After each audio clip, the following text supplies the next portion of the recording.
Seja muito bem-vindo, Gustavo Gaia. Falei com ele, falei com a esposa dele hoje pela manhã para chamar aqui pro Tá na Roda. Primeiro, porque teve uma treta aí, né, com uma deputada que não ficou feliz do Gustavo Gaia fazer o que todos os políticos de direita deveriam fazer hoje no Brasil.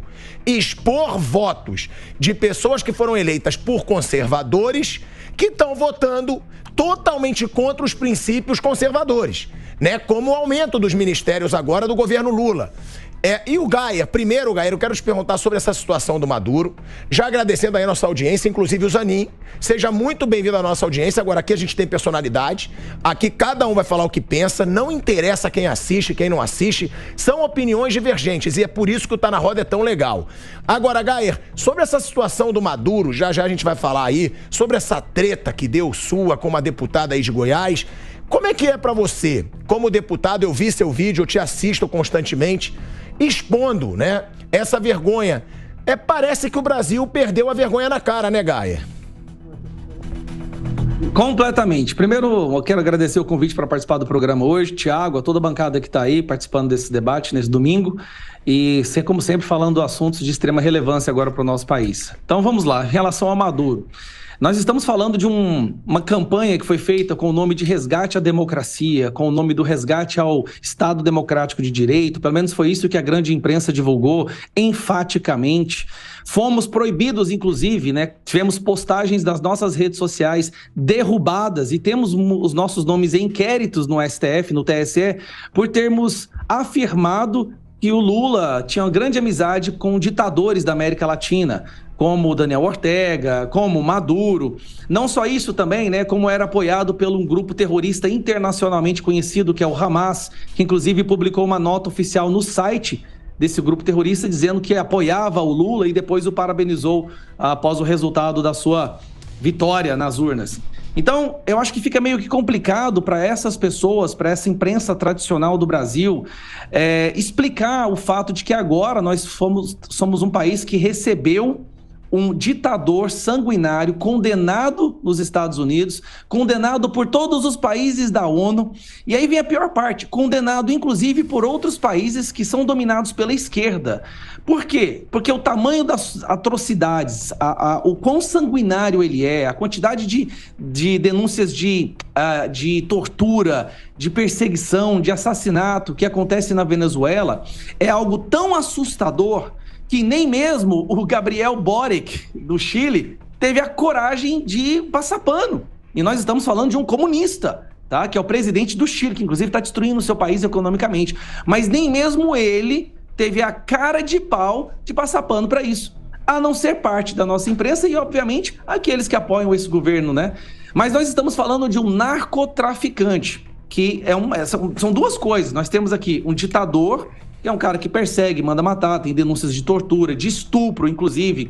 Uma juíza que fez uma condenação contra ele, foi presa a mando dele, foi estuprada diversas vezes por parte daquelas pessoas que também fazem parte do grupo do amor da Venezuela, né?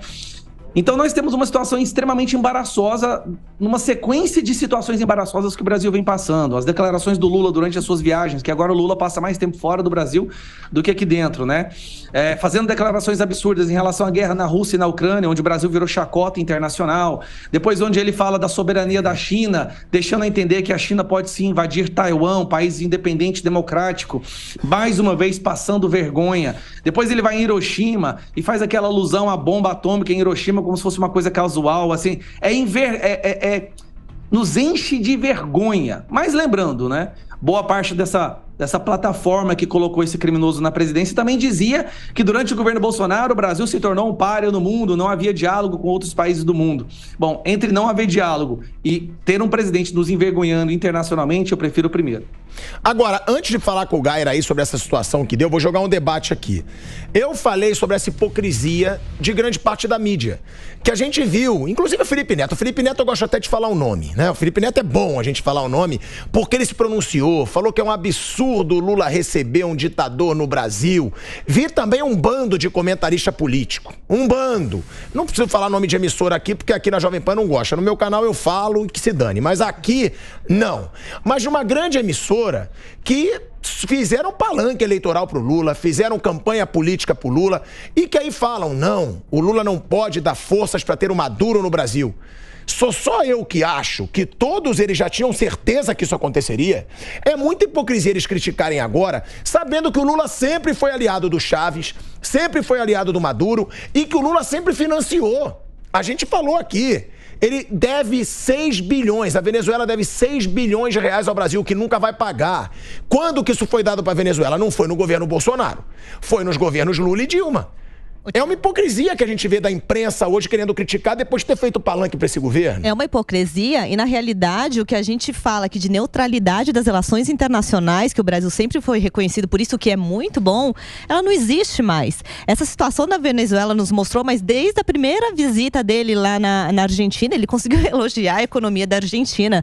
Depois ele foi para a China, ele assumiu uma postura assim, ele assumiu um lado da China. É uma jogada que a gente pode pensar, poxa, a China já é muito provavelmente a maior economia do mundo, mas é bem arriscada, a gente não tem transparência nenhuma ali, então não há mais neutralidade nas relações internacionais do Brasil, há uma escolha de um lado.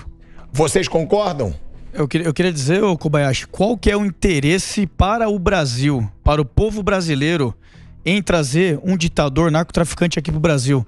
Dúvida. Pra quê? Pra quê? Um caloteiro, um narcotraficante, um estuprador, um assassino, milhões e milhões de pessoas foragidas, só no Brasil, acho que beira os 100 mil pessoas, venezuelanos, aqui buscando guarida. Quantas? 700 mil pessoas vieram da Venezuela para cá. E o Brasil não é o país que recebeu mais venezuelanos. A maioria 7 bilhões. Bolívia e Colômbia. 7 bilhões no geral saíram da Venezuela. É uma população... 7 milhões fugiram da Venezuela. 7 bilhões é a população do planeta. Milhões. Não, 7 milhões. 7 milhões fugiram da Venezuela. 7 milhões. Pessoas. Eram 28 milhões, 7 milhões fugiram do país e 6 milhões hoje vivem na miséria. Eu queria fazer uma pergunta para o Gustavo. Só claro. Terminando, Capês, o Gustavo não estava conosco, mas tivemos a presença aqui de um venezuelano, trazendo a sua experiência pessoal dele e da sua família, deixando muito claro o que acontece lá. Eu também trabalhei aqui no centro de São Paulo, ainda como capitão da Polícia Militar. A gente cansa de ver refugiado aqui no Brasil procurando oportunidade de trabalho, graças a empreendedores, muitas vezes, na sua maioria, da direita, dando oportunidade de trabalho para essa pessoa subsistir aqui no Brasil, em São Paulo. Amigos do nosso Exército Brasileiro fazendo a operação acolhida lá em Pacaraima, trazendo essas pessoas dignidade que elas não encontram. Então, qual o interesse de trazer esse narcotraficante para o Brasil? Não vejo nenhum, não existe. Ideologia pura. Outra coisa, o Gustavo também, já quero parabenizar ele por ter a postura assim de dar exposição às pessoas que narram uma coisa numa narrativa na campanha, se colocam como conservadores e depois traem seus princípios, traem seus eleitores. Eu também coloquei na minha rede social, no Instagram, no ato da publicação lá, da votação do aumento dos ministérios, eu coloquei no meu Instagram toda a lista de deputados federais de São Paulo, os 70 de São Paulo, que votaram sim e os que votaram não, porque a gente tem que bater e tem que reconhecer em quem manteve a sua postura. Então eu coloquei toda a lista e chamei de vergonha todo deputado federal de São Paulo que votou sim, inclusive muitos que tinham ser elegido pela rede social, pelos valores, enganando as pessoas, né, como conservadores, através do apoio ali, buscando se pendurar no Bolsonaro, e agora traem o Brasil e traem os eleitores brasileiros. Então eu escrachei também e acho que tem que ser essa posição, tem que falar a verdade, não tem mais tonto no Brasil, todo mundo tem que ter oportunidade de fazer a sua escolha livremente. Ó, Capês, eu vou te dar a palavra, só antes eu vou dar pro Koba, porque o Koba vai se despedir da gente, que tá chegando o Ricardo Salles. Ricardo Salles tá chegando aqui pro debate, vai falar de CPI do MST, vai falar sobre essa situação do Maduro, sobre essa exposição aí que o Geyer fez e ganhou muito, ainda mais o meu respeito por isso. Koba, quer fazer alguma pergunta pro Gayer? Quer. E outra, o que falar diante de tudo que ele trouxe aí sobre o Maduro? Então, primeiro eu quero parabenizar ele, o capitão, que expôs aí os nomes daqueles que falam uma coisa e fazem outra. Se todos fizerem isso, a hipocrisia vai acabar, Eu vi o deputado, o delegado Palumo fez isso também no ato lá, quando ele estava lá no plenário. E eu queria fazer uma pergunta que eu acho que é importante ele falar isso. Porque eu conheço alguns deputados, sei do caráter e tal, mas se ele não tem medo, deputado Gayer, se você não tem medo de criar um mal-estar com os outros parlamentares, com aqueles seus colegas do seu estado, que de repente estão expostos lá no seu post, fala, eu acho que é importante você falar isso pro seu eleitorado também, porque a gente sabe que tem muita gente que tem medo de se indispor com um colega ou com outro, né? E no mais eu quero agradecer, Thiago, porque desde o Jornal da Manhã, então eu vou continuar acompanhando aí da minha casa. Eu queria só deixar essa pergunta pro Gayer. Claro, Gayer, eu já deixo a pergunta dele elogiando sua coragem, pelo amor de Deus, não fica com medo não. Porque você tem que ser um exemplo para quem não tá fazendo. Se todo conservador que tá votando a favor de projetos de Lula for exposto, a pouca vergonha acaba, Gayer. Não, eu concordo, mas vamos lá. Medo. Sim, é lógico que eu tenho medo. Mas eu tenho medo maior ainda se nós não conseguimos vencer o projeto destrutivo desse governo que tá aí, né? O meu medo maior é que mundo que a gente vai deixar para os nossos filhos. Então eu não tô aqui na política para fazer amiguinhos, para ir tomar café na casa de político. Eu tô aqui com um propósito muito claro que eu disse desde o começo. E eu vou te falar por que esse tipo de ação ela é extremamente efetiva. Vocês se lembram recentemente do PL da censura. O PL da censura estava preparado para passar. Estava dentro do parlamento, dentro do Congresso, ele era considerado já uma vitória, era ganho. Só que nós tivemos a votação da urgência numa semana e na semana seguinte seria a votação do mérito. Na votação da urgência, nós divulgamos aqueles parlamentares que votaram a favor da urgência do PL da censura. Pois a população se mobilizou, foram cobrar dos seus deputados, muitos desses, inclusive, alguns desses estão até na minha lista de agora. E sabe o que aconteceu? Na semana seguinte, eles começaram a falar que não iriam votar a favor do PL, que aquilo foi um equívoco, que votaram apenas pela urgência, mas iam analisar o mérito. Resumindo, na semana seguinte, quando estava tudo preparado para aprovar a censura no nosso país, eles deram para trás e o Lira viu que tinha que retirar, né, da pauta, retirar da mesa esse PL, porque ele não passaria. Ele simplesmente não passaria.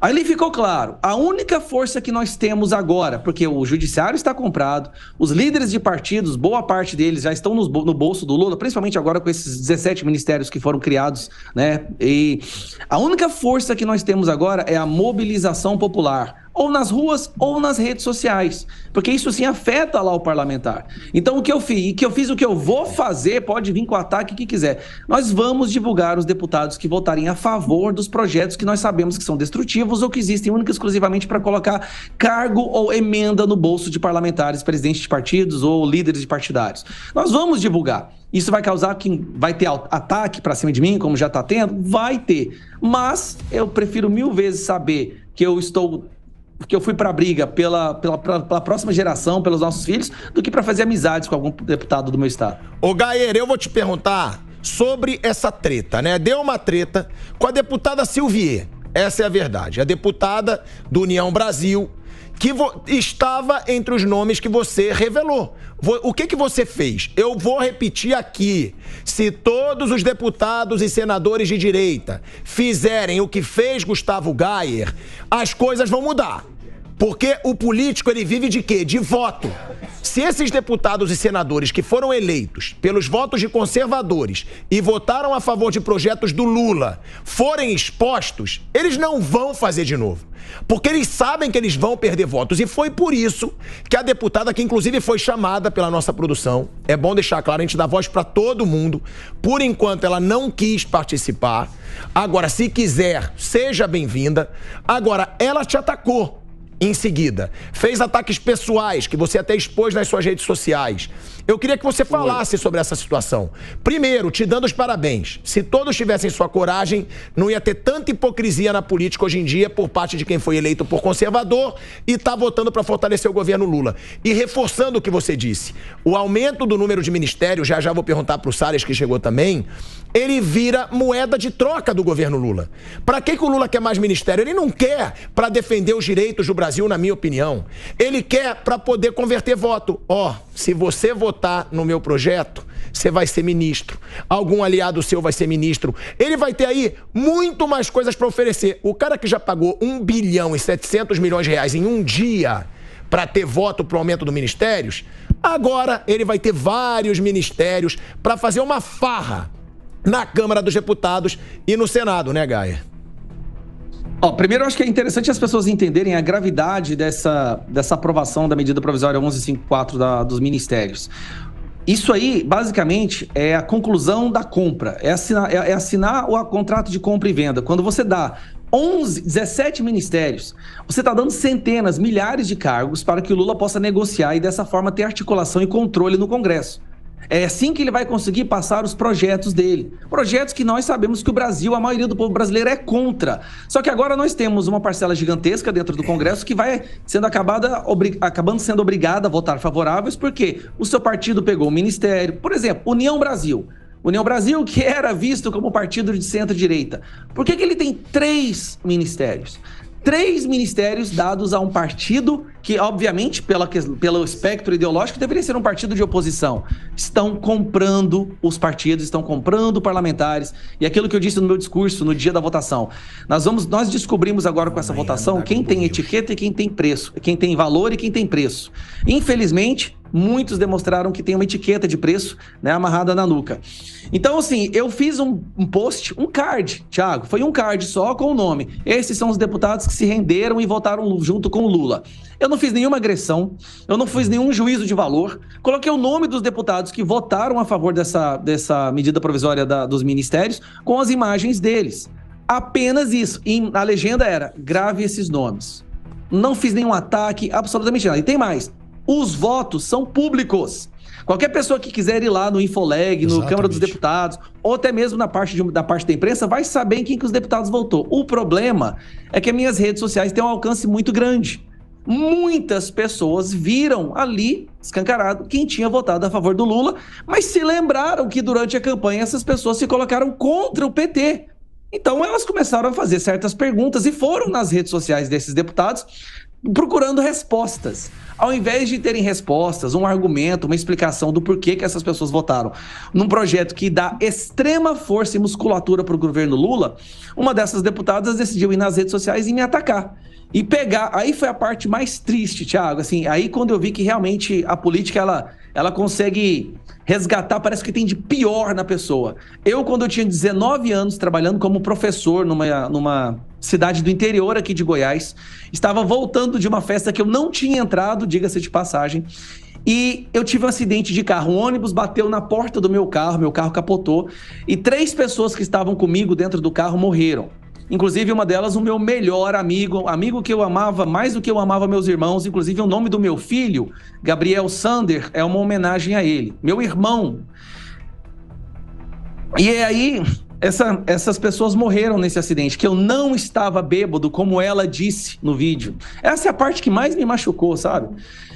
Ela falou que eu estava embriagado, que eu matei pessoas e saí sem dar assistência. Eu fiquei em coma, eu não estava bêbado, eu não conhecia a rua da cidade, foi um acidente que eu perdi o meu melhor amigo.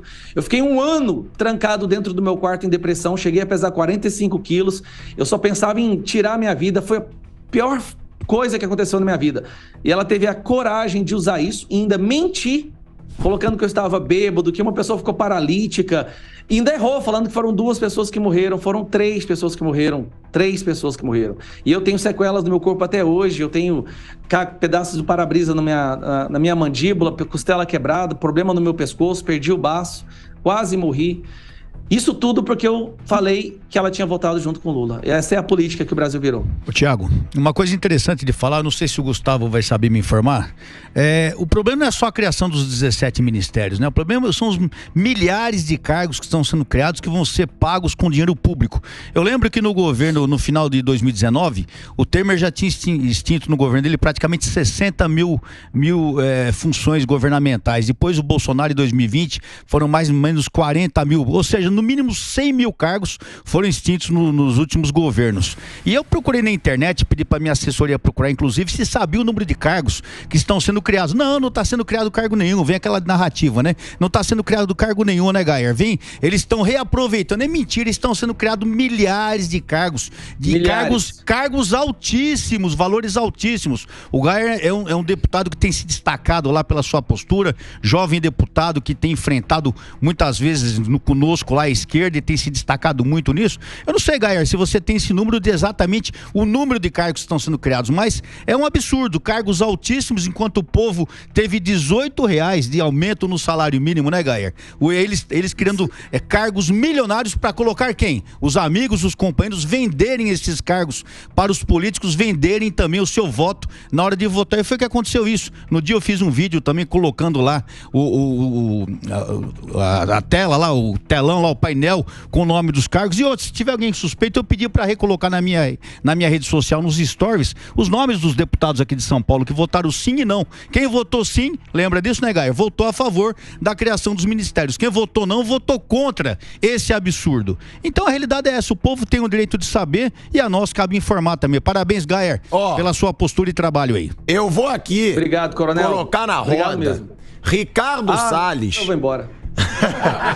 Ricardo Salles entrando aqui na roda com a gente. Salles, você veio para falar do MST, claro, a CPI que você tá tocando lá brilhantemente, para falar das denúncias do Caiado, governador de Goiás, que o MST tem relação com o tráfico de drogas.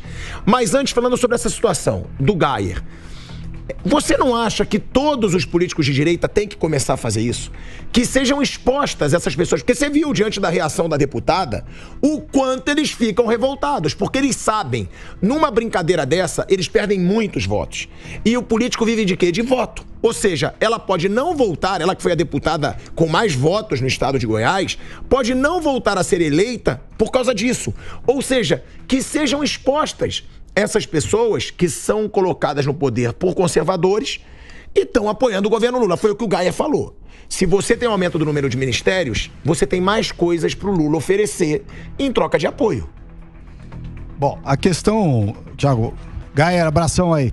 O que a gente vê é uma questão de incoerência, mas essa incoerência você acaba pegando assim, em várias situações.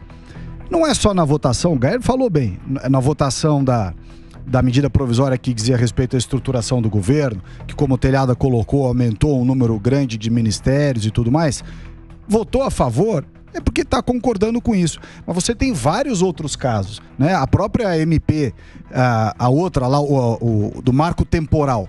Um monte de gente se elegeu dizendo que era conservador, do lado do Bolsonaro, pró-agro e tudo mais, votou contra o marco temporal. Quer dizer, é um negócio inacreditável, contra a urgência e contra o mérito. Aliás, eu não lembro qual é a diferença, mas acho que deu uns 70 votos, né, Gaia? Entre a urgência do marco temporal e o mérito. Foi. Como é que uma pessoa que se diz do lado da direita vota contra o marco temporal das terras indígenas? Não tem cabimento. Eu até sugeri, eu acho que o Gaia estava na reunião comigo, o que eu sugeri? O sujeito votou contra o marco temporal, tira da FPA, que é a Frente Parlamentar da Agropecuária. Sujeito que diz que é da Frente Parlamentar da Agropecuária, muitas vezes um deputado de cidade do interior, então pega bem dizer que é da FPA. Só que chega na hora de votar, vota contra o marco temporal. Explica o que é FPA, que muita gente FPA não sabe. É a Frente Parlamentar da Agropecuária. É o pessoal que defende o agro brasileiro, defende a produção rural. A FPA tem quase 300 membros. Acho que tem quase 300, 290 e pouco. E foi uma covardia também, né, Salles? Responder de forma pessoal. Não, esse é uma situação política. Isso é ridículo, não tem cabimento. O Gaia era um ótimo deputado, exerce um mandato exemplar, coloca a luz sobre temas que são muitas vezes desconfortáveis para os nossos pares lá na Câmara. Sim. Então, esse papel é importante. E ele não faz isso de forma maledicente. Porque tem gente que faz maledicente, ataca os outros na física, eu te proíbo. Não. Simplesmente ele dá o dado, como ele bem colocou, que está no Infoleg, está no sistema. Quem votou A, quem votou B, quem votou sim, quem votou não. Você não quer ser exposto que votou não, vote sim da próxima vez. É fácil. Não, e é o voto público, né, Márcio? Isso que é importante. Isso é o meu maior temor. Minha sensação. Que essa situação, meu microfone tá bom ainda? que essa situação, ela precisa ser exposta. Agora, o voto é público. Eu não entendi porque uma tamanha revolta da deputada... Por que ter vergonha do voto, né? Por que ela tem vergonha? Se ela acha que ela fez a coisa certa, ela não precisa atacar o Gayer. Ele só expôs ali, e o meu medo é esse, é que o voto comece a ser sigiloso. Aí é o perigo, porque aí os traidores vão vir assim que nem chuva. Porque tem um governo que tem 1 bilhão e 700 milhões para botar em um dia, vai botar muito dinheiro aí para jogo ainda. E o Gaia só colocou pro público dele o que já é público. Por que essa revolta toda? E você vê como esse governo é ruim, que mesmo botando 1 bilhão e 700 milhões, 1 bilhão e 700 milhões num dia, ele não consegue ter uma base forte, né, Salles? Não é, Gayer? O governo não consegue ter uma base. O governo lá em Brasília tá sem base. Todos os projetos que entram de interesse do governo, eles têm dificuldade em promover. Mas eles conseguem a minha dinheiro. sensação... Porque o governo é ruim. Aí eles têm que soltar dinheiro, porque não tem jeito esses projetos deles. Ô, Telhada, a gente começou esse programa aqui às 14 horas. Então, portanto, são 2 horas e 43 minutos. E ainda líderes de audiência, tá? Líder de audiência, parabéns à galera aqui, ao Thiago, que faz uma apresentação brilhante. E aproveito para dar boas-vindas ao Ricardo Salles, que é um político competente. Agora, o que me parece, Telhada, em todos os temas que vieram aqui, viu, meu caro, querido Fernando Capês, é que a direita está começando a abandonar o barco. Por quê? Porque muita gente se absteve de um monte de coisa, não votou a favor do governo. Isso são oportunistas, amigo. Pera. São pessoas, são políticos de direita que ou se abstiveram ou, enfim, votaram a favor do governo. Desculpe discordar. Me parece que tem alguma coisa estranha no ar. O pessoal de direita é leal à direita. Esse pessoal que tá fazendo isso nunca foi de direita. São interesseiros que, na campanha... Mas são de direita, Telhado. Não são. Telhado. De direita não faz isso. Eles são interesseiros. É só ver o voto, é só ver o voto. Pela primeira vez... Só ver o voto. Eu já vou passar a palavra pro Capês, que ele quer falar também com o Gaia, mas pela primeira vez e com dor no coração... Eu vou concordar com o Márcio. Como eu fico puto de concordar com o Márcio. Eu fico revoltado. Mas agora, realmente, aí eu preciso questionar uma direita que eu apoio tanto. Mas esses não são direita, meu amigo. Eu sei, mas eles foram eleitos por pessoas de direita. Eles se apresentaram como sendo da direita, interesseiros, mas só estavam interessados no cargo, tanto que, de imediato, 3, 4 meses de mandato, já estão fazendo essas... Eu ia falar um palavrão, não vou falar essas besteiras. Então eles precisam ser expostos, você concorda? Sim, essas porque eles não são de direita, mas se fazem de direita. Veja, no governo Bolsonaro aconteceu...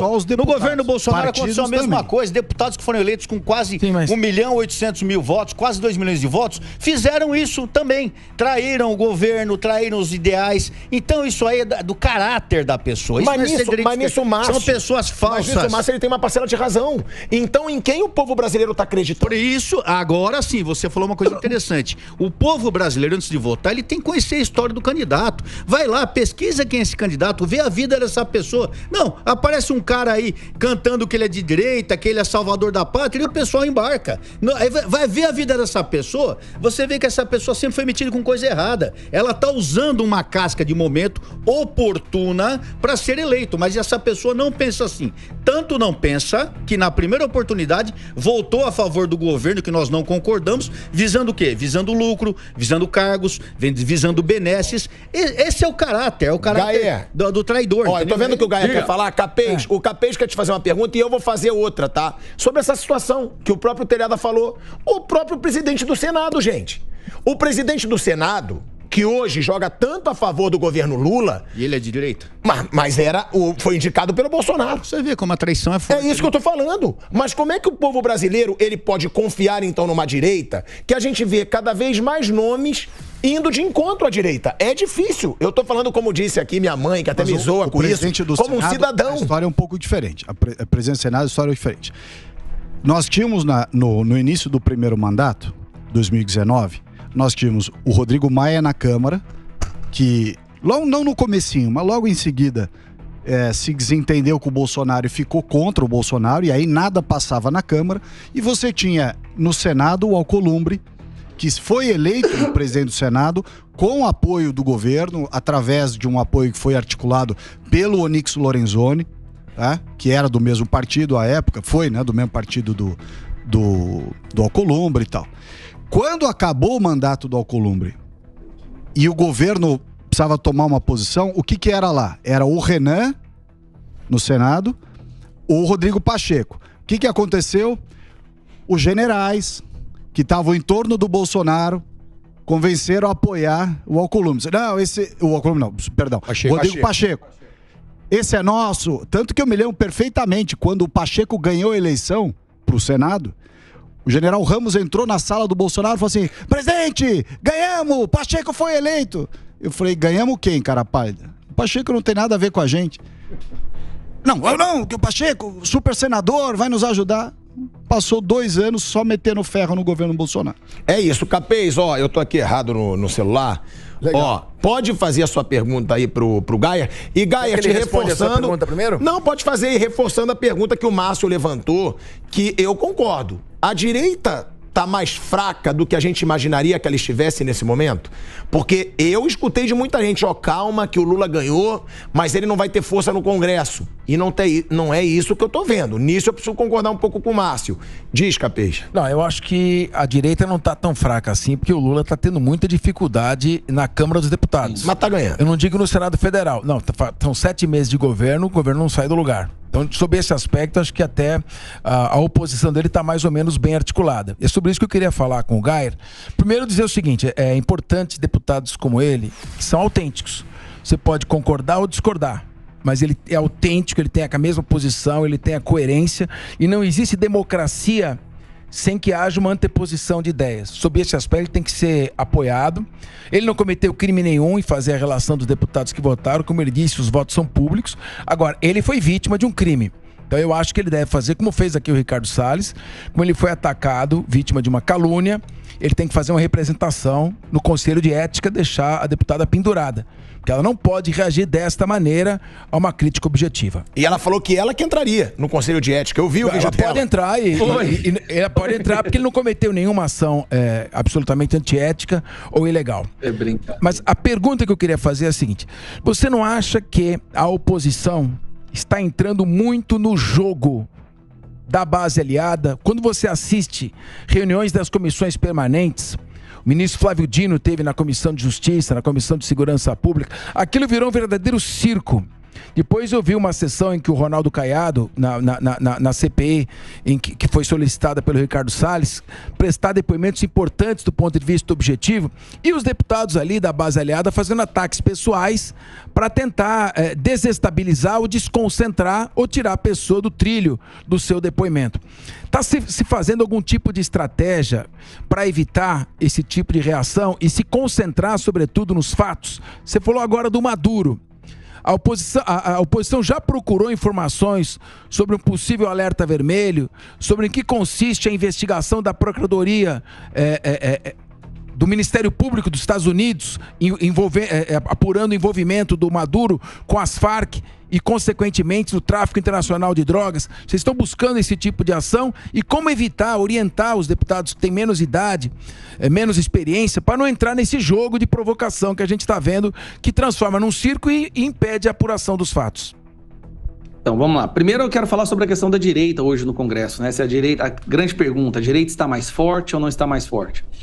A direita real, a gente chama assim, aquela direita que nunca vai se vender, ela é muito maior agora nessa legislatura do que nas legislaturas passadas. Eu acho que em 2018, quando o Bolsonaro fez a sua campanha daquela forma orgânica, o brasileiro estava votando em qualquer pessoa que fizesse uma arminha, né? Qualquer pessoa que postasse uma foto com o Bolsonaro. Não? Então, muita gente ali que não presta acabou sendo eleito. Graças a Deus, boa parte delas já não fazem parte mais. A gente tem Joyce Hasselmann, um exemplo, Alexandre Frota e vários outros. A direita evoluiu do ponto de vista do eleitor, ela está mais rigorosa agora, ela está mais criteriosa, ela não vota em qualquer um, ela faz um estudo, ela analisa o histórico dessa pessoa, ela vê como é que foi o comportamento dessa pessoa ao longo dos últimos 4, 5 anos. Então a gente elegeu agora, nesse mandato, nessa legislatura, uma direita muito mais preparada, mas que, mesmo sendo preparado do ponto de vista filosófico, do ponto de vista espectro político, da parte regimental ainda tem muito que aprender. Eu mesmo sou inexperiente, né? Eu ainda estou aprendendo muito e muitos de nós ainda estamos aprendendo.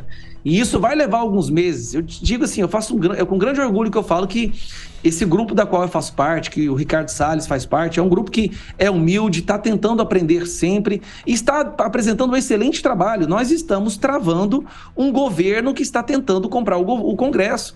Se fosse em 2012, 2010, não haveria oposição. Poderia ter 50, 100 pessoas de direita, não haveria oposição, ele já teria. São 17 ministérios, são 15 bilhões em emendas liberados até a presente data. Isso é um recorde no início de um governo, e mesmo assim ele não consegue aprovar nenhuma das suas pautas. Mesmo fazendo pressão em cima do presidente da casa. Vocês viram que agora, no dia seguinte da medida provisória dos ministérios, por causa daquele embate que teve ali nos bastidores, de repente Lira se torna réu novamente no STF, tem busca e apreensão na casas de apoiadores. Vocês estão vendo que eles estão indo de todos os lados. Eu falo sempre que se realmente o Brasil fosse um país de 3 poderes, hoje a situação do Lula estaria muito pior. Só que o que eles estão fazendo? Hoje nós temos 2 poderes. Nós temos o Executivo e o Judiciário, né? E o STF. E estão tentando dissolver completamente o Congresso. Lula fez uma declaração ontem ou antes de ontem em relação a decisões tomadas da governança mundial que o Congresso atrapalha. Ele falou indignado que decisões são tomadas na CONAP, e de repente aí ele chega aqui, é um absurdo, porque o Congresso não aprova, tem que dar um jeito de contornar isso daí. Flávio Dino falou recentemente que não tem problema não se eles não aprovarem o PL da censura, porque eu vou no STF, a gente toma conta disso.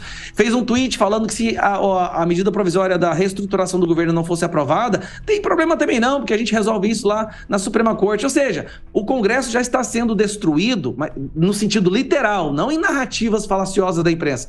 O Congresso está sendo dissolvido e destruído por parte deste governo. Mas nós estamos de uma forma heróica, pode-se dizer, impedindo que nós sejamos completamente destruídos através de muita articulação de pessoas extremamente brilhantes, inteligentes, como o Ricardo Salles, o Jordi, que tem feito uma liderança ali do PL também, do Eduardo Bolsonaro e vários outros nomes, o Nicolas Ferreira, que tem feito um trabalho sensacional, o André Fernandes, que entrou com o pedido da CPMI, e os nomes não param, gente, são muitas pessoas. E tem aquele lado dentro do Congresso que às vezes nós nos referimos a eles como direita, mas na verdade eles são mais fisiológicos, que percebem que há um clamor, que há um aumento da população que apoia a direita, e aí eles fazem um cálculo político. Mas já que há um clamor do lado da direita, eu vou meio que tender para esse lado. Mas eles não são pessoas realmente de direitas, eles não carregam os valores e princípios da direita, eles se posicionam um pouco à direita para poder ganhar apoio popular e votos, mas quando vem a sedução, quando vem a tentação do cargo, a tentação da emenda, ele tenta namorar, agradar gregos e troianos. E agora, com as divulgações que nós vamos fazer, vai ser muito difícil alguém querer agradar gregos e troianos. Ô Salles, a gente chegou a falar aqui, você quer falar? A gente falou sobre o Senado, porque eu escutei o Gayer e eu concordo, mas ele falou vários nomes de deputados. O Senado é quem pode limitar os poderes do judiciário.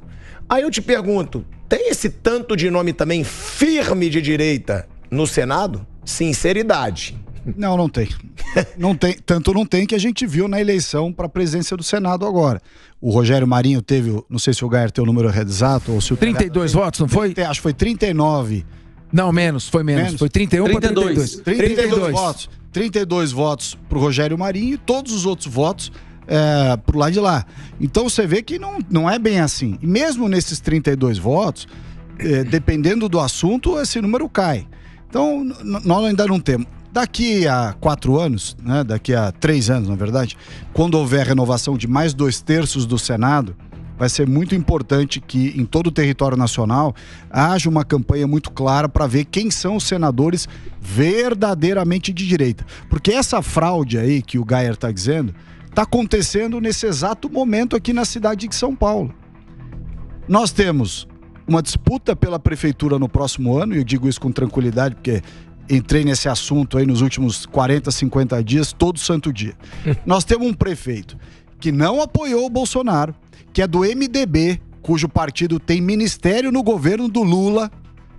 Tem um monte de petista dentro do governo, ou ex-petista, tipo Marta, né? Quer dizer, não tem nada de direita conservador, liberal, coisa nenhuma, zero. Foi uma pessoa que foi colocada lá para ser vice do Bruno Covas, nem eleito não foi. Foi como vice do Bruno Covas, sabendo que o coitado do Bruno, nosso colega meu e do Capês aqui, aliás, seu também, acho que foi deputado estadual com você, estava muito doente, e a turma pegou, o Milton Leite indicou um nome. Quem que o Milton Leite indicou? Um vereador colega dele lá da Câmara, que era o Ricardo Nunes. O que está acontecendo hoje com essa história? O nosso partido liberal, que fez uma bancada de 99 deputados federais, né, Gaia? 99 federais, graças à direita. O PL tinha 30 e poucos deputados. Foi para 99 graças à direita. Aí você vê uma manifestação dizendo assim, não, nós não podemos ter ninguém de direita, ou extrema-direita, que é a forma que a esquerda fala mal da direita, é nos chamar de extrema-direita, né? Para eles não tem direita, tem a extrema-direita ou a centro-esquerda moderada. Né? Direita eles ignoram, porque para falar mal já chama de extrema-direita. Então assim, não permite que tenha, na maior cidade do Brasil, onde 99 deputados, dos quais 17 são nosso aqui pro São Paulo, fizeram a maior bancada, graças aos bolsonaristas, graças a nós. Quem foram os mais votados? A Carla, o Eduardo, eu... Nicolas. Não, aqui em São Paulo. Não, São Paulo. Derrite, Mário Frias, só bolsonarista. Só bolsonarista. Também. Bilinski, não, mas aí tem mais também. gente com mais voto. O Capitão Augusto fez bastante voto, o Marco Feliciano fez bastante voto. Mas tô dizendo o seguinte, os 3 primeiros mais votados do partido, nós 3 fizemos 7 cadeiras, eu acho, se eu não tô enganado. Então você vê, nós fizemos a bancada, nós demos o fundo partidário que o partido tem dezenas e dezenas de milhões de reais. Nós demos o tempo de televisão que o partido tem. Para pegar tudo isso e apoiar um candidato que é de um partido da base do Lula. E a força do Bolsonaro? E a força do Bolsonaro nessa discussão, Salles? O Bolsonaro, coitado, tá muito fragilizado. Tá à beira de responder um processo aí de negócio de inelegibilidade. Como é que ele se coloca num momento desse? É muito mais difícil. Ô, Salles. Agora, o nosso partido... Oi, Marcelo. O nosso partido, que era para ser o partido de direita, que se diz o partido de oposição, pega as votações, o Gayer tem os números lá. 1/3 do nosso partido vota com o governo. Ô Salles, você é candidato à prefeitura em São Paulo? Eu ia ser, né? Mas agora tô tomando o chapéu dessa turma da política profissional, né? O pessoal a turma que gosta de business. Essa turma é o que o Gaia falou, não? Mais uma traição? Não tem ideologia. Essa turma seria você diria que é mais uma traição? Eu acho que é uma cooptação. É o presidente do partido? É uma cooptação das velhas raposas da política. Que política é business nesses casos. Não tem ideologia, coisa nenhuma. Tem o que o Gaia falou aqui, o que o Thiago falou. Quando é levemente para a direita, para fazer de conta que é direita, para conseguir os votos da direita e, obviamente, o fundo partidário, o fundo eleitoral que vem com tudo isso, né? Para cima da casa de R$1 bilhão. Né? Então, para isso a direita serviu. Quer dizer, nós fizemos o filho na barriga dos outros. A verdade é essa. E o Nunes vai ter força para bater contra Boulos? O Boulos vai destruir o Nunes. O Nunes tem uma história. Pega a história do outro, pega essa história da máfia das creches. Esse outro, a turma que domina o transporte coletivo na cidade. Levanta tudo que tem lá na Câmara dos Vereadores e vai ver se ele tem condições de enfrentar o Boulos. E Salles, Mas vem a Tabata também, né? A Tabata Amaral tá vindo, né? Até onde eu sei, sim, pelo PSB, né? Tem força para dissolver. E o Salles já trouxe aí nessa situação da prefeitura, mas já levou a rasteira ou ainda pode levar? Eu acho que eu já levei. Já levou a rasteira? Eu acho que eu já levei. Em primeira mão a gente tá dando isso aqui no Tá Na Roda. Como diz os americanos, money talks. Eu acho que eu já levei. Mas vem cá, quem é a pessoa responsável por essa rasteira? Seria o presidente do PL? Claro, evidente. Então é o Valdemar da Costa Neto. Exatamente. Olha aí, Ricardo Salles trazendo isso aqui ao vivo no Tá Na Roda. Ele seria... lógico, eu sou repórter. Não, mas é verdade, ele seria verdade. O candidato. Não, o presidente do PL, que tem a bancada que tem, graças à direita, vai à televisão, vai ao CNN, e escreveu no Twitter dele, não podemos ter um candidato de extrema direita em São Paulo. Então apoia logo o Ricardo Nunes e pronto, né? Pega o cara aí que tá envolvido na máfia, responde processo de máfia de creche, não sei mais o que, pega esse cara e mete pra ser o candidato Agora, da é o que a direita. gente tá falando. A direita precisava de um candidato pra fazer frente ao Boulos. O Boulos Eu não consigo nem chamar de um grande nome da esquerda. Eu acho que o grande nome da esquerda só tem o Lula. Eu não consigo chamar o Boulos de grande nome. Não, né? o Boulos é forte. Opa, é forte pra você, ô Carol. Pra mim não vai ser nunca. Mas pega a história. Pra mim não vai ser nunca. Pega a história do PT. Nunca vai ser um grande nome na Mas, minha ô, opinião. Tiago, Agora, mas a gente teria uma chance de ter uma rivalidade com o Boulos, porque o Salles é um cara respeitado pelas pessoas de direita, e não é de extrema direita. Isso é lorota de esquerda. Isso é papo Se de por malandro. isso, o Boulos é um radicalíssimo de esquerda.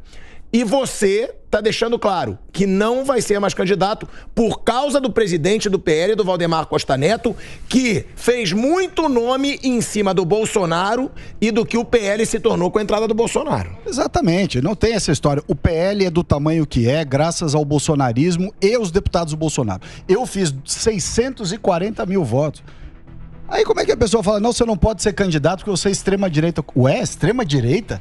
Então você não devia ter nenhum dos nossos candidatos de direita dentro do partido, nem Geyer, nem eu, nem Nicolas, nem Eduardo Bolsonaro, nem Mário Frias, nem Zambelli, nem ninguém. Fomos nós que fizemos essa bancada, fomos nós que demos esse fundo partidário e tempo de televisão. Que negócio é esse que não pode ter candidato de direita? Ah, mas vai perder. É melhor na hipótese de perder, que eu nem acho que isso era uma verdade, é melhor perder de pé do que ganhar de joelhos, com gente que não deveria nem estar na prefeitura, foi colocado lá só porque o Bruno estava doente. Mas não tem mais luta, não tem luta nenhuma, ó. Você falou aí de deputados. Mas você já entregou os pontos, Ricardo? Você já entregou os pontos? O modelo partidário... Tem como ter uma luta ainda na sua candidatura ou não? Acabou, já jogou a toalha. O modelo partidário, ele prestigia o caciquismo. Não adianta. O caciquismo manda no sistema partidário brasileiro. Então, quando você não é do caciquismo, não é candidato do cacique, não adianta que você vai lutar contra uma força que é maior do que você. Agora, lembrando... Você já desistiu? Não é desistir, eu tomei uma rasteira que eu não tenho como fazer. Como é que eu vou ser candidato sem legenda? Eu não posso. Agora, vou dizer uma coisa, o PT... ano após ano, durante mais de 2 décadas, lançou candidato em todas as eleições. E foi por isso que eles construíram militância, cresceram e chegaram onde chegaram. Lógico, nós discordamos de tudo que eles fazem, de tudo que eles pensam. Mas estou falando do ponto de vista de estratégia. Essa visão covarde de dizer, não, vamos compor com o centrão amorfo, vamos compor com a turma fisiológica, foi para isso que nós entramos na política, foi para combater isso e não se aliar a isso, né? No momento que a gente se alia com quem não deve, né? Criança que mexe com fogo, mija na cama. Nós vamos ficar lá depois reclamando que não conseguimos consolidar a direita, É óbvio, você pega o maior partido do Congresso, com o maior tempo de televisão, maior fundo partidário, para apoiar um prefeito que nem apoiou o Bolsonaro no ano passado. Recusou o rótulo de direita. Falou no Estadão há uns 2 meses atrás, não sou candidato da direita, não serei o candidato da direita. Então não pede o voto da direita. E pior, quem se diz líder de partido da direita, apoiar um cara que não quer ser nosso. Não quer ser nosso, só quer os nossos votos, só quer a nossa força política. É uma vergonha. Desse jeito você não consolida a direita no Brasil. Vamos andar sempre a reboque dos esquemas todos, do fisiologismo todo. Ô Geyer, a gente traz aí esse furo de reportagem aqui no Tá na Roda é informação, como diz o Vampeta. Agora, Geyer, deixa eu te perguntar uma coisa sobre essa CPI do MST, que o Salles está aí liderando, ele vai falar muito sobre isso, a Carol também é uma autoridade no assunto, para trazer pra gente muita coisa sobre essa CPI do MST. Agora, Geyer, o governador de Goiás, do seu estado, o Caiado, fez uma denúncia grave. Ele afirmou que o MST é ligado ao narcotráfico. O que falar sobre essa situação? Você carimba aí essa afirmação do Caiado e o que fazer, com relação ao MST, que é um braço da esquerda no campo. Bom, inclusive foi a convite meu que a gente chamou o governador Caiado para participar da CPI do MST, porque ele tem uma vasta história já, de luta contra esse grupo criminoso e também como governador daqui ele tratou das invasões que aconteceram aqui nos últimos 5 anos, O que acontece é que durante a fala dele, durante o seu testemunho, ele falou que várias apreensões de drogas de grupos traficantes foram feitos dentro de assentamentos ou acampamentos do MST. Isso deixou a esquerda lá na comissão enfurecida, né? A presidente do PT mesmo ficou indignada e pediu para que as provas fossem entregues, porque é um absurdo fazer tal acusação. Eu pedi para ele, para o governador, você poderia me entregar provas que comprovem que houve mesmo essas apreensões, a quantidade de drogas, quais pessoas foram presas?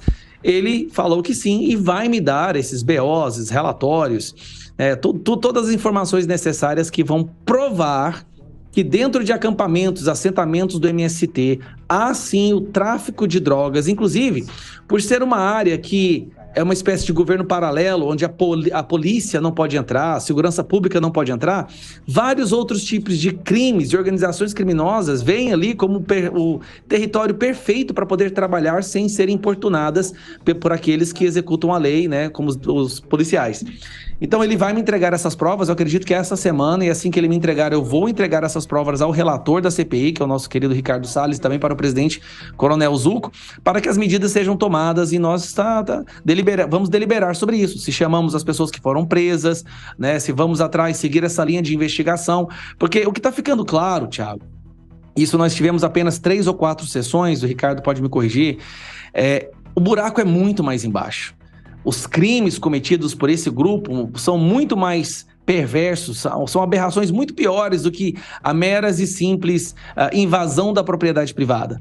Nós estamos ali recebendo relatos de tortura, escravidão, assassinato, tráfico de drogas, tudo acontecendo por parte dessas lideranças. Inclusive, mantém milhares de pessoas pelo Brasil como reféns. Eles pegam pessoas, essa é a parte que para mim é a pior, eles pegam pessoas humildes, que não têm nenhum nível de esclarecimento, pessoas pobres, e prometem a elas coisas absurdas e depois as mantêm refém dentro dos assentamentos. Literalmente reféns, o nível de escravidão. Então eu acho que uma das coisas que essa CPI vai poder fazer é resgatar essas pessoas, salvar essas pessoas que estão hoje em estado análogo à escravidão por conta do MST.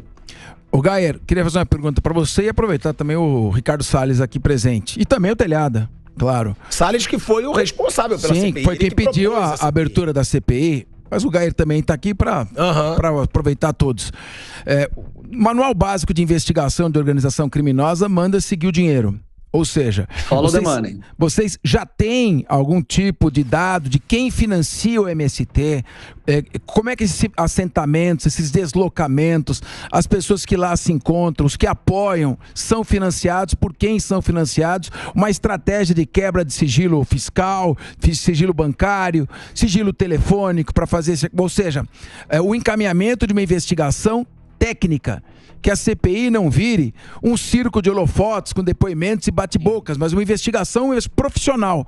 Eu queria ouvir o Ricardo e você e o Telhada também. Eu acho que vale até o Salles primeiro, né? Como foi ele que propôs a CPI, se tem isso já de financiadores e se tem provas, né? Porque foi o que a gente falou aqui. O Caiado fez essa denúncia, que o MST tem relação com o narcotráfico. Já há provas de que isso seja verdade, porque a gente sabe que uma acusação dessa tem que ter uma prova bem concreta. Né? Bom, só uma pequena correção. Não fui só eu que propus. Eu propus um requerimento, o Kim outro, e o Coronel Zucco, que é o nosso presidente da CPI, também propôs. Nós dois, eu e o Kim, desistimos em prol do requerimento do Zucco, que foi o que prevaleceu. Por isso que ele é o presidente da CPI e está fazendo um grande trabalho. O Zucco muito equilibrado, muito sensato, está fazendo um bom trabalho exatamente na linha que vocês estão falando. Ou seja, uma pessoa que organizou, né, a CPI, do ponto de vista formal, de maneira muito equilibrada. O que acontece? O Caiado, evidentemente, tem as informações. Ele é governador do estado. A Secretaria de Segurança do estado dele, obviamente, tem lá os boletins de ocorrência das coisas que foram apreendidas, tem os inquéritos instaurados sobre as pessoas que estão sendo investigadas com relação ao tráfico de drogas. E ele vai remeter, como o Gayer colocou bem, o próprio Gayer questionou isso na audiência e o governador confirmou que vai mandar isso lá, vai mandar por ofício, se eu não estou enganado.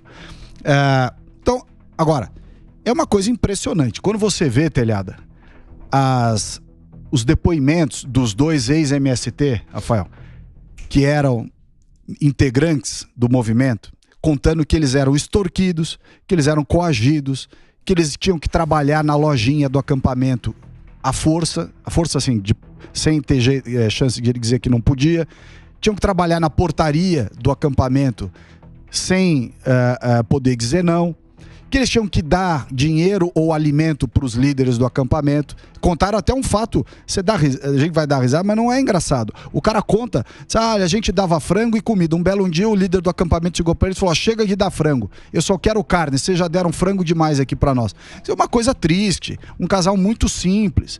Aí eles vêm e atacaram a moça. Atacaram fortemente, aliás, as próprias mulheres que ficam se vitimizando ali, dizendo que as mulheres foram perseguidas, que o Zuco cortou o microfone, que eu cortei o microfone. Aliás, teve uma aí que falou que eu cortei o microfone. O relator nem controla o botão de microfone dos outros. Quer dizer, é tão sem noção essas acusações de que cortou o microfone porque era mulher. Ridículo, que cortou o microfone porque era mulher. O fato dela ser mulher não lhe dá o direito de transgredir as normas regimentais, ofender os demais deputados e ficar atrapalhando a sessão reiteradamente. Então, está aqui o nosso ex-presidente da Assembleia Legislativa de São Paulo, com um deputado estadual, um ex-deputado estadual.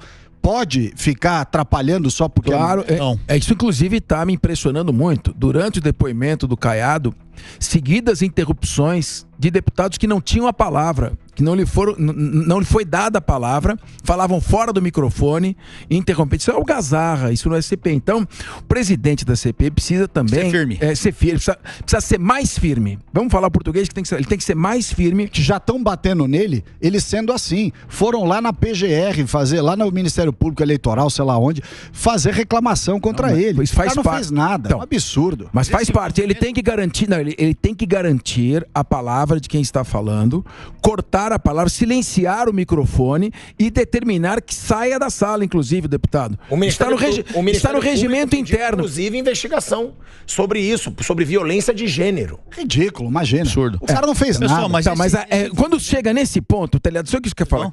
Quando nós estamos investigando MST, e você começa a abrir processo por causa de questão de como é que é? Gênero, violência de gênero. Violência de gênero. É a moda agora. É que tá entrando no jogo deles. Você tem que estar firme. Não tem que falar besteira, não tem que falar falas polêmicas. Tá investigando MST. Quem está falando tem que ter garantido a palavra, tem que ser profissional.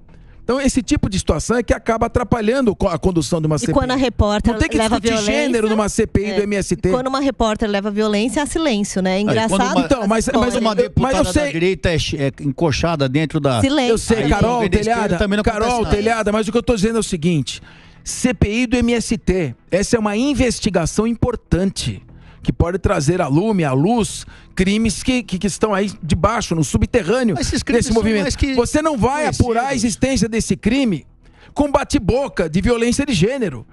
Isso é cair no jogo da esquerda, pô. Esse bate-boca aí é a esquerda. Não, mas a direita cai. Você tem que ignorar o Ricardo Salles, que é um jurista, advogado, experiente. Ele foi ofendido na pessoa física. O que ele fez? Ficou quieto, não entrou no jogo, fez uma representação no Conselho de Ética e manteve o foco na apuração. Exatamente. Isso tem que ser feito.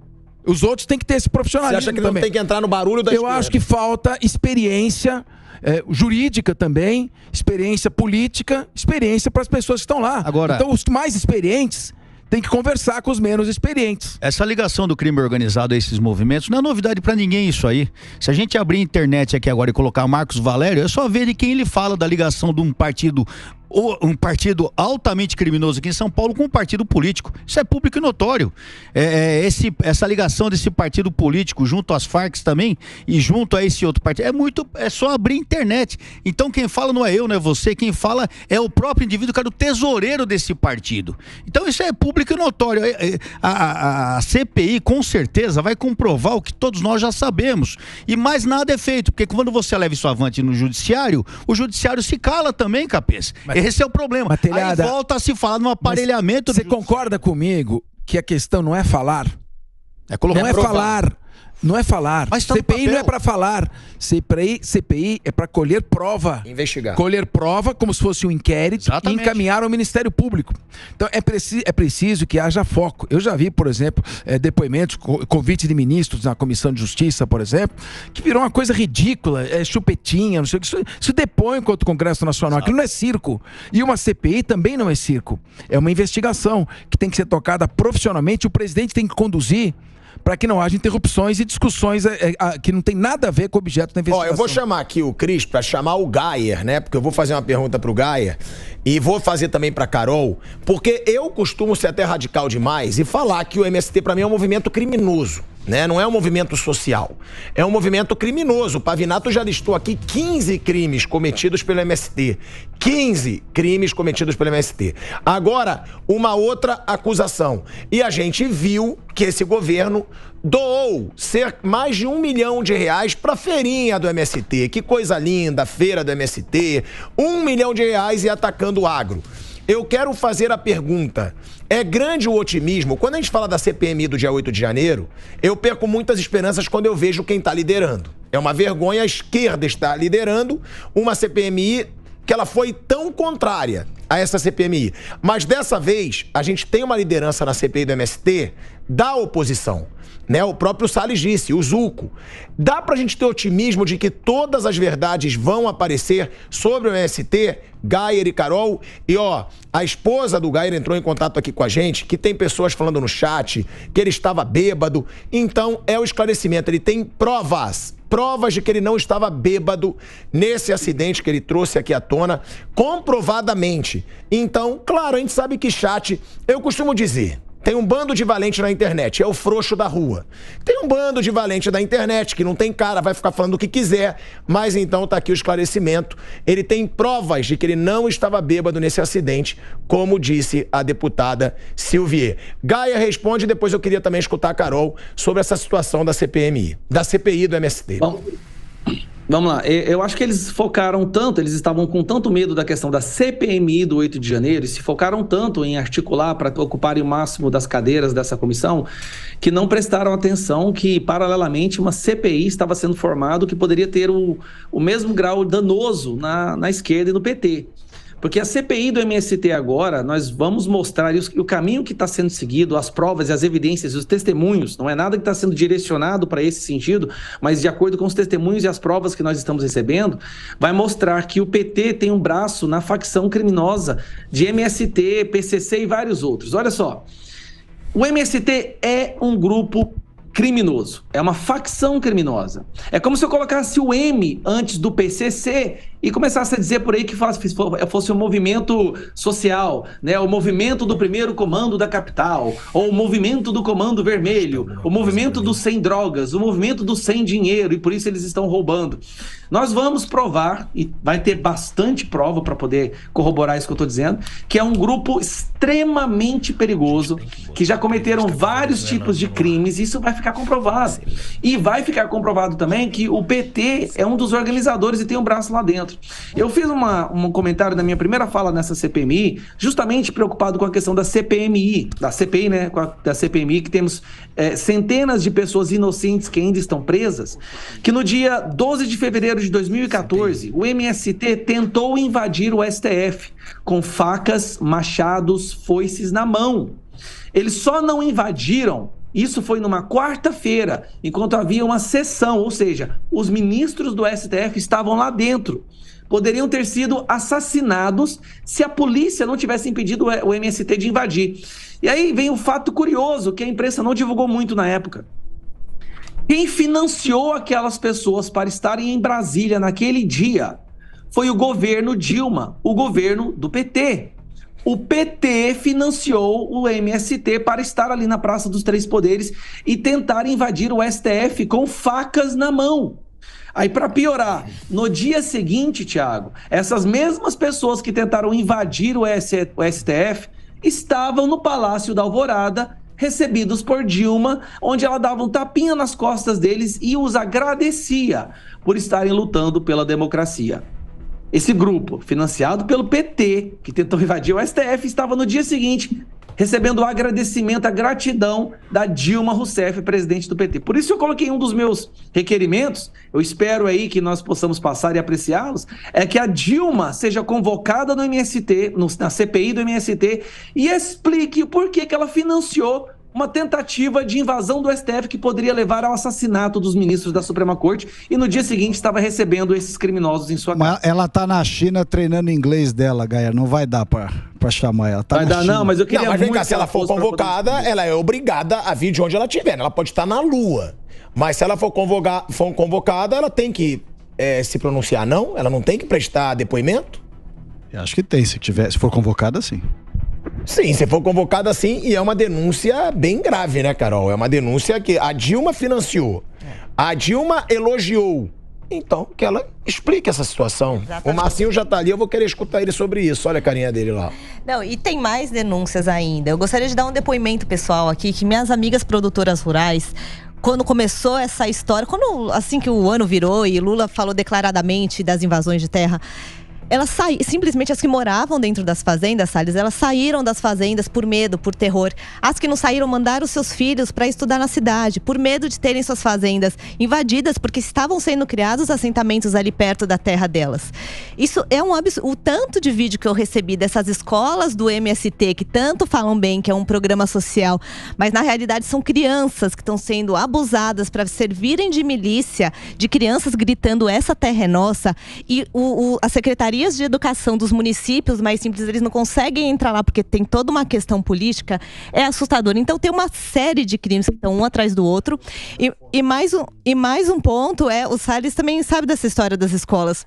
E mais um ponto que eu queria deixar muito claro aqui é que mesmo que não tivessem esses crimes todos que a gente listou aqui, a efetividade, isso é uma briga que eu venho comprando há muitos anos, quase sozinha, o professor Chico Graziano também fala muito sobre isso, a efetividade do tal programa social da reforma agrária é totalmente contestável. Quando você vai ver o custo para o Estado em ceder aquela terra, ter uma terra, eu falo várias vezes e repito, ter uma terra sem você ter preparação técnica, sem você ter capital para gerir uma empresa, igual você receber um prédio vazio para tocar uma empresa. Carol, qual que é o percentual de terras não produtivas que ainda falta para ser objeto de redistribuição agrária? Pessoal, não existe mais essa história de terra improdutiva. Existem muitas... Não existe mais. Isso fazia sentido antigamente. Perguntei pela palavra. Lembrando o seguinte, vou precisar da palavra pro Márcio, que ele tá pedindo aqui, coronel, e eu vou te dar a palavra depois. Agora, eu vou só te falar o seguinte, não vem com aquela lorota, não sua, mas de todo mundo de esquerda, quando se fala de MST, mas eles invadem terras improdutivas. É sempre a mesma coisa. Aí eu pergunto, quem define se a terra é improdutiva? É o MST mesmo. Eles olham ali, vê se é produtivo, se não é, pronto, vamos invadir e ponto. Vai, você quer falar, não vem com essa lorota de terra improdutiva. Ô, Pilhado. Vai, fala pra mim. Primeiro que você não tem procuração pra falar por mim, viu? Mas é o seguinte, deixa eu contar um negócio pra vocês. Você tava ferrado se eu tiver. O MST, eu sei que cada um tem uma opinião, mas deixa eu contar uma passagem de 20 dias atrás. Eu estive com o Geraldo Alckmin na feira do MST no Parque Água Branca. Veja bem isso aí. Que maravilha, que programação. Aí que programação. Eu vou relatar pra você o que eu vi, tá? Eu vi gente honesta, vendendo produtos de qualidade, pessoas assentadas, vendendo seus produtos. Então, eu acho que aí nós achamos uma exceção. Ou seja, mesmo que vocês falem que isso aí, eu não vou dizer, eu não tenho base, né? Base sólida para contestar vocês. Eu posso dizer o que eu vi. Nessa feira, eu vi gente competente, gente trabalhadora, vendendo os seus produtos dignamente. Márcio, agora eu vou te fazer uma produtos que vieram. Eu te dei a palavra. De não, vou te dar a palavra. terras assentadas. Tudo bem, isso está finalizando. Agora eu vou te Está finalizando. Não, mas eu vou te finalizando. Não, você tem que concluir o que eu vou te perguntar. Deixa eu concluir aqui. E gastei R$17 comprando pão produzido por esse pessoal. E tava muito gostoso. Bom, Márcio, tá muito, minha faz de graça pra vocês. Tá muito lindo. Tá muito lindo o seu discurso. Seu discurso tá lindo, tá maravilhoso. É óbvio que a esquerda não ia botar ali um bando de gente com foice, com faca, como eles invadem a terra dos outros? Ou você acha que eles iam botar pra imprensa, pessoal, sejam bem-vindos à feira do MST, tá todo mundo aqui com foice pra te dar uma facada, pra invadir sua terra? Não. É óbvio que ali eles vão colocar coisas bonitas pros olhos da população. Eu nunca falei aqui que o MST só tem bandido. Eu nunca falei aqui que o MST só tem marginal. O que eu digo é que é um movimento criminoso. Isso é. E sabe por quê? Pra mim, quem representa o MST é quem? É o Stedley. Ele foi pra China com Lula. E ele convocou invasões de terra. Ele, não fui eu. Não sou eu que tô falando. Ele convocou. Se ele convocou invasão de terra estando na comitiva do Lula, pra mim, ele cometeu um crime. Ele convocou as invasões. Ele disse que não tem invasões o ano inteiro e invasão de terra é crime. Então o movimento pra mim é criminoso por isso. Eu não digo que só tem marginal. Claro que tem gente boa, mas tem gente boa usada por marginais. Eu tô errado, coronel? Isso fica claro, Thiago, Eu quero fazer uma pergunta. Tem terra invadida hoje? Eu só quero saber. Tem um monte, lugar? Onde? No Brasil inteiro. É o mais alto ritmo nos últimos 7 anos. Quando o governador não é do governo, PT, o partido de esquerda, aí pra sair meu filho pode dar tchau pra sua terra. O Márcio coloca aqui um item que ele mesmo falou, é uma exceção. O que você viu lá na Água Branca foi uma exceção. A grande realidade não é essa. Aliás, se quiser em casa, minha mulher Ivânia faz um pão, você come de graça, não vai pagar nem 16. Eu adoro o pão, ele adora. Meu fraco. Mas a realidade só, o MST, além de movimento criminoso, ele é um movimento terrorista. O que a Carol falou aqui das mulheres, das crianças desesperadas no campo, e é o que a gente falou há pouco, o cidadão, o MST armado com armas de fogo, foice, faca, enxada, e o fazendeiro, o cidadão, o dono da terra, não pode ter uma espingarda de encher pela boca ali, uma cartucheira, para se defender. Que país é esse que apoia um grupo terrorista, um movimento criminoso e põe o cidadão, o dono da terra, o trabalhador, o pagador de impostos numa situação dessa à mercê do crime organizado? Só pode ser um governo terrorista também, não há outra explicação. Isso fica claro, essa questão de manter as pessoas cativas justamente para trabalhar com massa de manobra, que o período onde se mais deu título de terra foi no período do governo Jair Messias Bolsonaro. Pode tirar isso. Que deu mais título do que 400 mil últimos títulos. Todos os governos. Do Fernando Henrique Cardoso, do Lula, da Dilma e do Temer. Escravidão.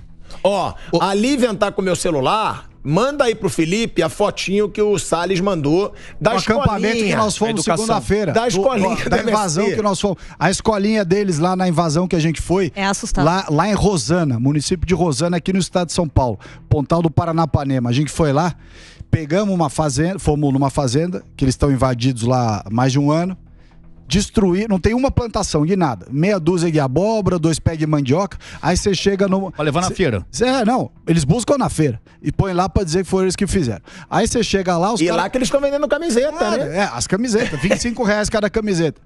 Nós chegamos lá, o galpão, onde antigamente eram as máquinas agrícolas, onde estavam os fertilizantes, estavam os insumos, tudo. O galpão foi transformado numa catedral do comunismo, para fazer lavagem cerebral. Vocês vão ver a fotografia que vai aparecer aí. É uma coisa inacreditável. A hora que nós abrimos a porta do galpão, que vimos aquilo, foi inacreditável. Umas fotos do Che Guevara maior que essa parede. Foto do Karl Marx. Frases de invasão, invadir, resistir. Olha aí. Vamos dar uma olhada aqui, ó. Tá aí a na foto. tela. É isso aí? São essas, Ricardo? Olha, isso era um galpão agrícola.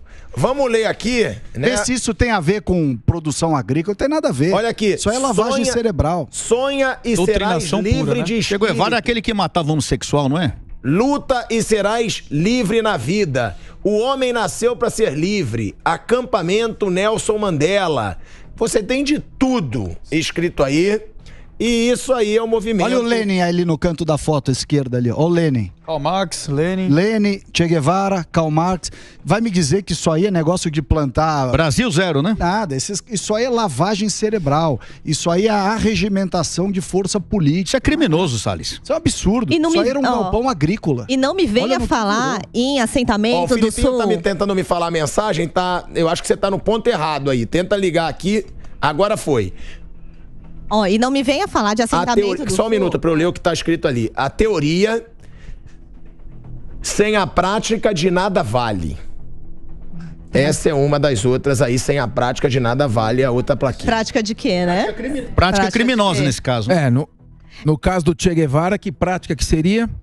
Só ver quantas pessoas ele mandou matar e matou. Exatamente. E o Lula e a esquerda adoram falar do tal assentamento do Sul, né? Produtor de arroz orgânico, que é extremamente caro, que só a elite pode comprar. Eu fui visitar o tal assentamento de arroz orgânico. Claro que pode ter um ou outro produtor ali que consiga fazer um bom trabalho. Mas sabe o que eles me falaram? Fui perguntar por... Eles compram tudo no supermercado. Além disso, por que é orgânico? Eu perguntei, vocês fazem uma produção orgânica? Porque não é só porque é orgânico que é bom, hein, pessoal? Tem que ver se aquele produto tem de fato os nutrientes necessários. Tem que tratar a terra. Eles falaram, não, é orgânico, porque a gente não quer gastar dinheiro com insumos, que é muito caro e dá muito trabalho também para aplicar. Isso foi o que eu vi de 2 assentamentos que eu fui, tem alguns ali na região, mas eu posso falar desses 2 que eu fui. Eu não uso, ou seja, para não gastar tempo, trabalho e fazer um produto pior. Então não me venha falar de assentamento do Sul, que é um bom resultado, porque não é um programa social eficiente. Ou seja, a esquerda é uma grande mentira, como sempre. Ó, eu vou precisar chamar o Gayer, primeiro porque ele precisa se despedir, e também pedindo aí uma última observação, Gayer, sobre essa situação, né? Fazer uma pergunta para ele, então. Do que foi encontrado lá no MST. Ele tava com você, né, Salles? Salles, o Gayer tava. O Gayer tava comigo. Não. Você não tava? Tava? Você não foi na viagem para esse local, não. Eu fui o autor do requerimento para liberar essas diligências, mas não estava lá. Ô, Gayer, o que falar sobre toda essa situação que o Salles trouxe aqui, e o Capês também quer te fazer uma pergunta. Uma última pergunta. Eu te agradeço muito a sua participação aqui, seja sempre bem-vindo ao Tá na Roda, de verdade, é sempre bom ter esses políticos de coragem, e parabéns por ter exposto, peço que continue e que motive outros políticos de direita a terem essa coragem, a botarem o nome de pessoas que foram eleitas por conservadores e que votaram a favor do governo Lula, o que é uma vergonha. Te dou os parabéns por isso. E, Capês, pode fazer sua última pergunta. É o seguinte, o deputado estadual Capitão Telhado havia mencionado aqui que o governo Bolsonaro fez quantas distribuições de terras? Uma base de 400 mil. Mais de 400 mil. A pergunta que eu faço a você, Gayer, eu fiz essa para o Ricardo Salles já no programa Direto ao Ponto aqui da Jovem Pan. A pergunta que eu faço a você é: o governo Bolsonaro se comunica mal?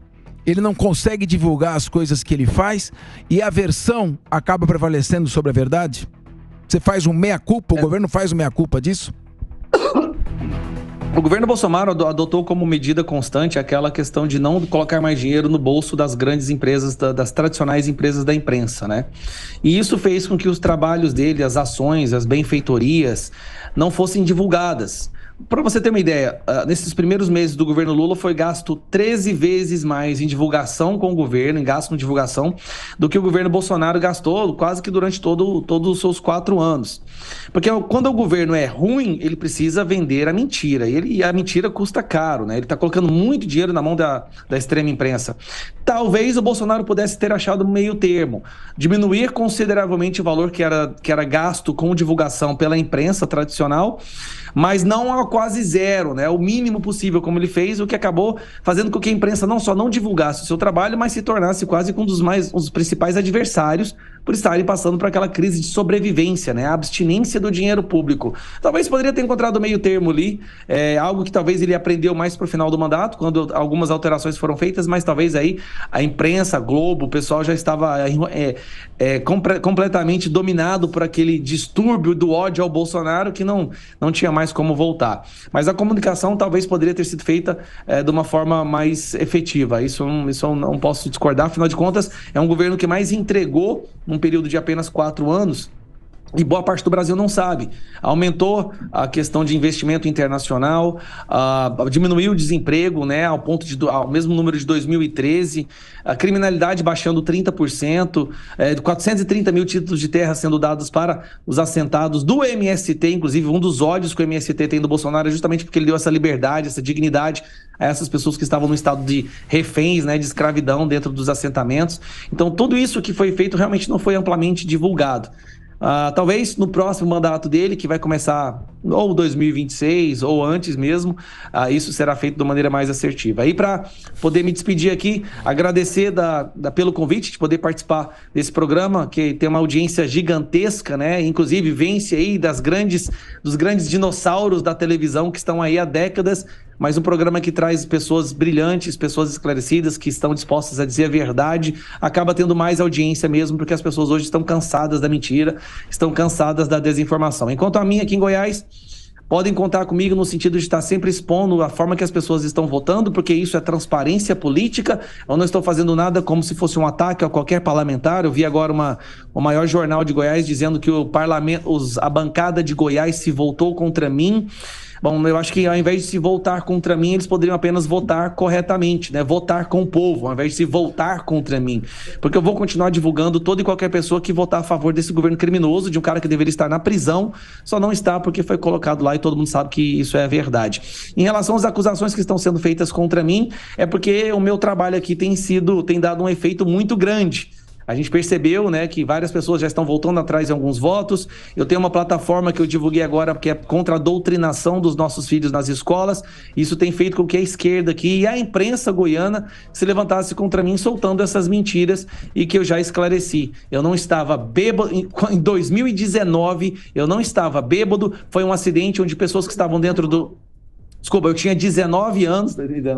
Eu tinha 19 anos e eu não estava bêbado. Eram meus amigos que estavam dentro do meu carro. Eu sofri um acidente e 3 pessoas que eu amava, dentre elas, o meu melhor amigo veio a falecer e eu fiquei com sequelas até hoje. E eles estão falando que eu atropelei. É tanto absurdo, gente, desse povo. Eu atropelei e fui embora sem dar auxílio. Gaia, mas aí eu te faço uma pergunta. Primeiro, você vai processar a imprensa que está falando? Estou processando. A imprensa, a deputada. E outra, será que eles estariam na PL das fake news, hein? Eu duvido, hein, Gaia? Ah, mas se o PL das fake news tivesse passado, Thiago, todas essas pessoas estariam presas agora. Porque eu tenho como provar que tudo que eles estão falando é mentira. O problema é que, acredite ou não, a imprensa de Goiás fica dando plataforma para essas pessoas. Mas elas estão sendo processadas também. Contra a Silvia, fiz uma queixa-crime no STF, vai para o Conselho de Ética, porque elas sabem que estão mentindo e estão apenas tentando colocar o povo contra mim, porque eu estou causando um dano muito grande a esse sistema que quer ficar para sempre no poder. Vou continuar fazendo.